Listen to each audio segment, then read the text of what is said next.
Hello guys, NautoAce here, and I'm gonna give my in-depth thought of Ubisoft. Surprisingly, a 2 hour conference without a major game being shown. There was no Splinter Cell, nothing, anything Tom Clancy. Well, Wildlands maybe, but I'll explain that later. Assassin's Creed, or Prince of Persia, or yeah, but they got some game that I can say it'll be somebody. It's for someone. So before I give my in-depth thought of Ubisoft, I want to just make address two things. First is, yes, I mean, if you read the internet, there is like a Kanagawa conference. That's basically Japanese game, the Akiba beat, Akiba story, or those, well, Japanese game. And I was gonna give my thought about it, but there was no stream, so I really don't know what they showed. No ever US streamed that, so sadly can't really give my in-depth thought about it. So, well, we'll probably find out in E3 in long run, probably after E3 down the line. Let's just say that. And then another one is, well, yeah, I did watch the PC Gamer stream. Unfortunately, they did show game that is what is meant for the PC.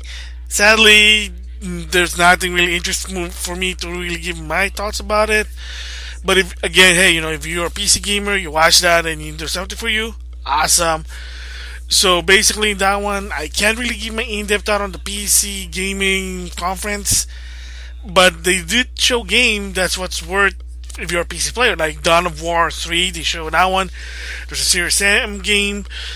Of course, first-person shooter for the PC is always better than console. Nothing personal. It's just my opinion. So unfortunately, here it's not. I'm not being like, a console versus PC thing. It's just that I tried watching the PC gamer conference. They did show some games. They showed something that's interesting. Nothing for me, sadly. So I really can't give my in-depth thought about it. So for that one, I have to give a grade of an NA, not applicable. So unfortunately, I can't give a grade on the PC Gamer Conference. As well with the Kanagawa games, since I never really saw the stream. Both of them gets an NA from me. Nothing personal. So with that, let's go move on to the Ubisoft. So the first thing they showed was, no surprise, Just Dance 2017. Of course, no surprise there. Of course, fancy, so colorful, so dance. It's a dance party, Just Dance, and now of course the surprise is it's also going to be in Project NX. So of course that means it's going to be a launch title. Just wait and see what happens there. So moving from there is Tom Clancy Ghost Recon Wildlands. Yeah, it's another game. Basically, it can be a third-person, first-person shooter, action, tactical game. You're in the Wildlands. You're stopping drug cartel, and the best part there is now you can finally use drones as your asset to give you an advantage. Looks good. It's not gonna come out until 2017, but it's awesome because again, it's one of those games that you can do a co-op campaign mode to capture your target. And again, the keyword here is team. Team based. You have to cooperate with your team. That's awesome. Again, if you like this type of game, there you go. So the next one, what I'm hyped for when I saw it, I was like, awesome, gotta get this game, maybe. And that is South Park Fracture But Whole. Yes. So basically, show how the game works. It's much improvement than the Stick of Truth. Even the battle's now much better because what happened now is it's not just like a Final Fantasy, turn-based. It is a turn-based, but now there's a grid. And not only that, is that your fart now became. Remember your fart basically was legendary in the first game. It needs to help. You needed that fart skill to unlock certain situations, but now it's become more legendary that it can rip through time. Apparently, according to Matt and Trey, I don't know what that means, But I guess it's going to be the key for the future is your fart. But yeah, the battle's much improved. Now it's about superhero, and I like the concept of the Civil War. That's basically their concept of it because basically Captain America 3 Civil War, and not no surprise, they also poke fun of the Marvel Cinematic Universe Phase 1, 2, 3. That's why the Civil War happened. And they said the game starts basically after the events of the Stick of Truth. So your creator character or your main character was a hero in Stick of Truth. Now suddenly because you're not playing Stick of Truth, you're not a superhero anymore. You may be a king, but you're not a superhero. So you're back to square one. That's the joke. But awesome game. If you're a South Park fan, yeah, guaranteed day one for me a buy. And for people who pre-order the game or buy the game like day one buy, you get the free Stick of Truth game. I think PC. I don't know which if you can the platform you choose or just PC. Ubisoft base will probably have more info about it. So, but still awesome. So after that, they did the division, the underground expansion, more info in it. So if you watch the Xbox conference, they just kind of expanded on that discussion or that show that yeah showcase on the Ubisoft conference. Excuse me. Alright, from there they showed a VR game called Eagle Flight. Basically, it's a VR game. It's for Project Oculus or Oculus HTC Vive, PlayStation VR. You're an eagle. You have a perspective of the eagle, and you're flying around. That's basically it. So it's probably one of those simple, basic game for VR game, but hey, why not? So speaking of VR game, Star Trek Bridge Crew, which is another VR game, and they showed some of the cast of Star Trek: Jerry Ryan, that Borg lady, Carl Urban, of course, young McCoy, LeVar Burton, what's her name, Jordi LaForge, and one of the developer for Star Trek Bridge Crew. They showed how they played it, and they were excited about it. So interesting if you're a Star Trek fan. I'm not. So, but finally you want to be in a virtual reality of a bridge of the Enterprise. Hey, there you go. And speaking of LeVar Burton, whatever happened to Reading Rainbow? I heard that Kickstarter basically got a successful fund. It got successfully funded. Excuse me. So what happened to that one? Why not? I can't. Why not Reading Rainbow VR? That'll be awesome. Reading books in a video game. Okay, maybe not, but backstory is that the Reading Rainbow campaign was successful, and at one point, LeVar Burton did say that he doesn't mind putting the app also on the console, PS3, 360, PS4, Xbox One, whatever. But who knows what happened? So, but again, interesting. So from there, they showed another new IP for Honor. It's basically mostly a hack and slash game. You pick one of the three group: Viking, Samurai, or Knights.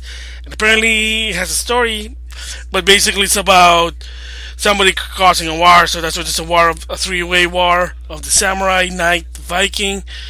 So that might be interesting. We'll see the reviews for it. So from there, they showed another version of Trial, which is basically Ubisoft version of Excitebike. They call it Blood Dragon. And all I can say is it's something that came out from an Adult Swim games. Interesting. Alright, so moving there is, of course, there is no Assassin's Creed this year because of what happened with Unity. And unfortunately, with Syndicate, didn't really, even the game was good, I can tell you. I would recommend playing Syndicate. People lost faith of the Assassin's Creed franchise because of Unity. So they said, we're going to take a break from Unity or with Assassin's Creed. I can agree with that. Instead, you get a movie. So they did show like a trailer for the movie, a backstage trailer. Of course, the main character is the guy who played Magneto in Days of Future Past, or the young X-Men class, when they were still young. So again, because again, so if you want an Assassin's Creed game, sorry, there isn't one, but you got a movie you can watch for. But of course, there's going to be one in 2017. But the bottom line is that they are taking a step back, not doing this annually like they used to do, because it wasn't even annually in the first place. But what happened was is they got greedy and said, let's do this annually, and it backfired on them with Unity, unfortunately. But so again, yes, there is no Assassin's Creed for this year. So the only closest one is there's a movie, looks good. I might check it out. Alright, from there is Watch Dogs 2. Yeah, it's a sequel to Watch Dogs. Surprisingly, the sequel, because the first one, believe it or not, even so, they said that it was successful. I can agree, it's successful. I heard a lot of reviews. I started playing the game, but I wasn't really far yet. But I have heard news that the game was mediocre at best. It was one of the supposedly a launch title for the PS4, and heck, there was even a basically report at a time that it was supposed to be an exclusive to PS4 as a launch title. But of course, the game got delayed. They had some problem with the game, and then when the game finally came out, I think May, it wasn't that good. But still, apparently, it was successful for the PS4. So no different for the sequel is PlayStation 4 content, exclusive content. So Watchdog did have some exclusive content for the PS4. So does Assassin's Creed Syndicate. You get the 10 mystery cases that if you basically solve them, you do get something. Same goes with this one, just like the first game. There's going to be some content exclusive first at PS4. Same goes with Watch Dogs 2, a time exclusive 30 days before the other console. Again, you say that's BS. Well, Division did the same thing. Microsoft bought the exclusives, paid them for exclusive for Division for Xbox One. So, Watch Dogs, PlayStation 4. It is what it is. And lastly is, surprisingly, props to Ubisoft, always showing a new IP.